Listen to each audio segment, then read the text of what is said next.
Schmo with the pro. He's 23-8. He's the number 4th ranked UFC middleweight Derek Brunson. In the flesh, how we doing?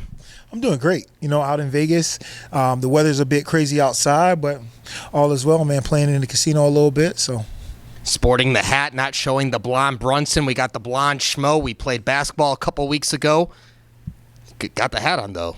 Yeah, man, my hair is not as fresh as yours, so I got to, cover up a little bit before I'm able to, tame it. And when I'm showing off the blonde Brunson, I got to make sure that I'm a good representation of that. So until it's ready to go, you just got the hat on. You were stroking the J out there pretty well. Who's the best UFC fighter that's a basketball player? Is it you or Jamal Hill? Because there's a little bit of controversy going on right now with that. Me and Jamal Hill might have to play one-on-one because he had a great game that day. But just looking at him, I think he's been playing basketball here recently, whereas I haven't played basketball in about 3 years or something like that. So shake the rust off. If I get in the gym and start working on my jumper, I just need 2 days. I'm like Steph Curry back there. So. You looked good. We beat DC that first game. We beat DC the first game, man. He had to hustle us and try to get another title defense, so he can get his belt back. And yeah, he was able to win the second one, but we crushed him the first time. And he started getting all these created players. I saw the guy creating players during the game. He was just bringing people from everywhere. That's right. And he accused the Schmo of traveling, but we got the video evidence the Schmo didn't travel. We saw it live and in person, and we got the video. We could just review the video. The Schmo can't wait for the next one, but talk to the Schmo for a second, man, because the night after we played basketball, it was UFC 276. It was Izzy fighting Jared Cannonier. We heard and still. What did you make of the fight? Man, that was a little it was a little upsetting to watch. I feel like I should have been fighting in the fight. The fans all fight week long were saying, hey, man, I'm so bummed that you wasn't there, you were winning the fight. We would much rather you be here. And that's no knock on Cannonier. He earned it. But I'm just saying, Blonde Brunson should have been there, and I wasn't. So, yeah, just sitting there watching, I almost came to tears. But, Blonde Brunson can't cry in public. Yeah, we know you wanted that redemption. You fought Izzy back in, November 2018, UFC 230. What would you have done differently had you had the rematch, had you got your hand raised when you fought Jared Cannonier the last time we saw you in the Octagon? Let's look at me and Cannonier fight. Let's break it down. All right, first round I won the first round easily. Okay, I dropped him on the feet with a left hand, almost finished him on the ground. Then I passed his guard, I mounted him, took his back. I had him in a rear naked choke, and he is saved by the bell. Only sport is you saved by the bell. That if you're in a choke and the round is about to be over, you shouldn't be saved by the bell. But anyways, that's our rules that we have intact. But I was doing well in that fight. So Izzy and Cannonier fought a stand-up battle for 5 rounds, and Izzy didn't really make him look bad on the feet, but I made Cannonier look bad on the feet. So, yeah, man, if I was in that fight, it would have been a lot of, I would have forced him to grapple. My stand-up would have been on point. Only thing we had to do was get the cardiovascular up, and just not doing that is just so upsetting. So how are we going to improve the cardiovascular for the next time we see you inside the Octagon? That's why we out here right now. We came to Vegas. We say, hey, we're no easy out. We're not just fighting just to have fun, fighting just to fight, or fighting just to make checks. We're fighting to win. I'm number 4 in the world, so I'm going to hold my spot, rack up some wins, and put myself back in the conversation. So we come out here, do some testing at the UFC PI, get some data, and then we know what we need to work on and find ways to keep, building that cardio. I haven't ran in 3 or 4 years, but, we're going to get back to that. I thought strength and condition was enough. Not enough. You got to do everything, So 38 years young, how much more do you got left in the tank, Mr. Brunson?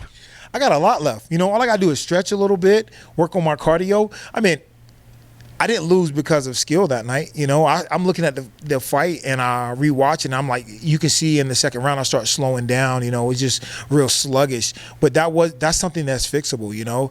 When it comes to the skill set, I'm dominating. I'm dominating the ground. I dominated the stand up in the first round. I just, didn't have the gas tank to go in the second, and that's on me. So we're gonna fix that, and then we're gonna go out here and go on a nice little run. So you fought the who's who in the UFC. Who's better, Anderson Silva or Israel Adesanya? Because everyone likes to compare those two for the greatest middleweight of all time. If we're gonna go martial artist, probably have to go Anderson. If you're gonna go who's doing well, like Izzy, you can't take nothing from him. The guy came from kickboxing. He learned the other crafts.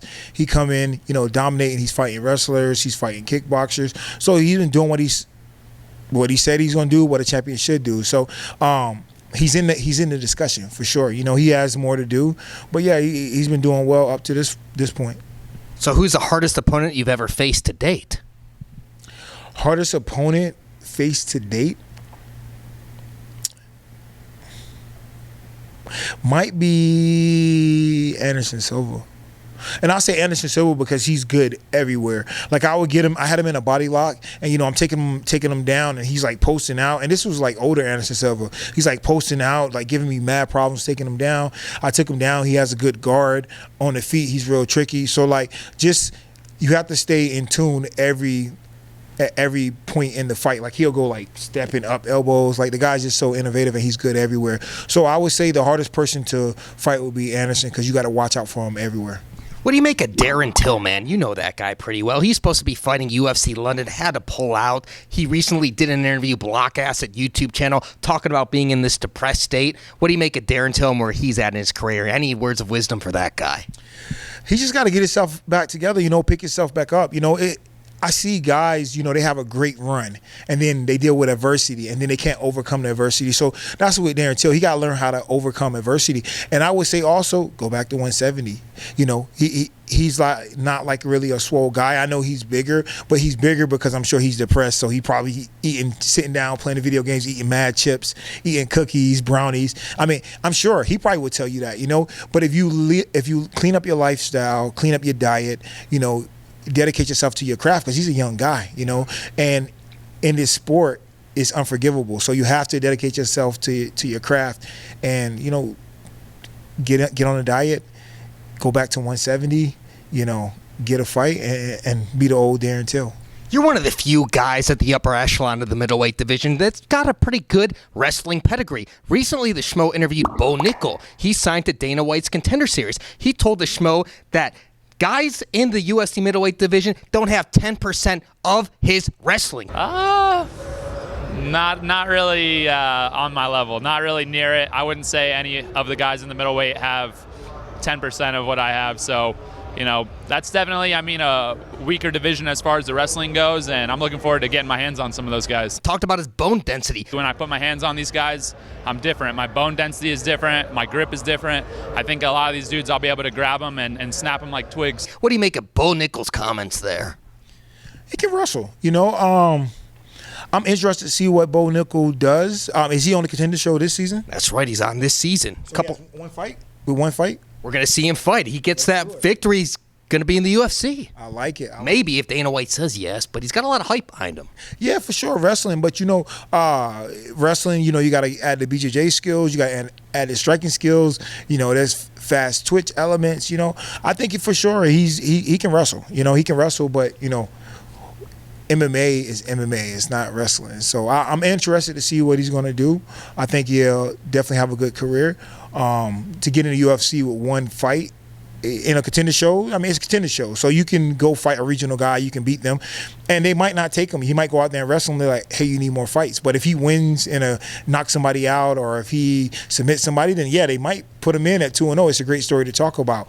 But getting in with 2 fights, man, that's a tough, tall order for the UFC. So I'm interested to see how that might go. But does Derek Brunson have more than 10% of the wrestling? Because he says guys don't have 10% of the wrestling. Oh yeah, that's a little crazy. I can wrestle with anybody. I don't care. I wrestle with Olympians, Division I All-Americans. He has a good pedigree. I think he was 3-time D1 champ.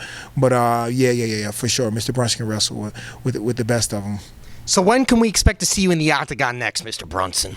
Towards the end of the year, November, December. Again, we're going to make sure we get our body 100% right. We're going to be, blonde cardio Brunson when we out there. We're not going to be getting tired again in fights, and then I should be getting my head raised in 100% of my fights. Any chance we see you give Kevin Holland a rematch before you hang it up? It's possible. It's possible. I think it's funnier just trolling Kevin Holland, you know? I mean, he want to fight me so bad. This guy was inboxing me on fight week. It was his fight week, you know? But me, the guy that I am, I said, hey, you know what? I'm not going to be a distraction, you know? I'm not going to troll you and flame you up right now. Focus on your fight. He's like, no, I like this. I'm like, all right, okay. So, yeah, it's potential. You know, we'll see what happens in the future. Final message for all the Derek Brunson fans out there worldwide. When Blind Brunson come back, Blind Cardio Brunson, you guys better be ready. We're piling up a streak. He's the pro, I'm the schmo. Las Vegas, Nevada. We're out.